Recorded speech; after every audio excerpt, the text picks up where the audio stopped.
the first and most crucial decision that helped me in doing this was recording it.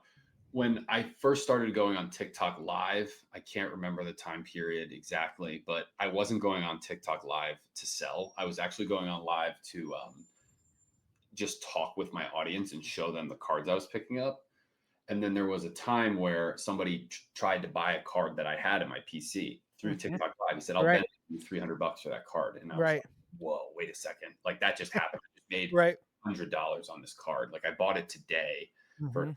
whatever it was." And what I did for a while, the first few months, I was going on TikTok Live buying and selling cards. And at some point I realized I need to document how much money I'm making buying and selling these cards. And it was never a thought in my head to make it a business, but as I started to document it, I realized like I'm making substantial enough money that I'm like, "Whoa, okay, there's something here."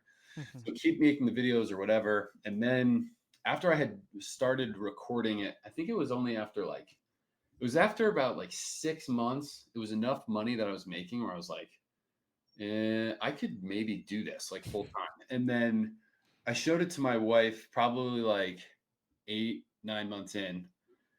And I was like, I might be on track to make more money doing this than what I'm doing in New York, like full time. Mhm. And because we live in northern New Jersey, I was commuting into the city 2 days a week. I was initially fully remote and I was kind of not loving going into the city. So I was thinking about it and I was like, I might be able to do this full time. And Mm. then I kind of made a decision to myself, like, if you make more money at this than your full time job and you're only doing this on nights and on weekends, then maybe, you should Yeah. do it. So that was one of the first things that I think was a big breakthrough for me was documenting, recording it, setting a goal to myself. Like if I made more money at this than my full-time job, that's when I would consider leaving. I think that's really good advice for anybody who's considering doing this is like, do not quit your job. Do not quit your job and then start to do this. Like this is Yeah. something that you do for a period of time. You get a customer base, you get a feeling for how the business operates. And then when you have significant capital that Yeah. you have saved and you have a track record, then you can consider leaving your job. But it is not something you quit your job and then figure it out because you'll be stressed.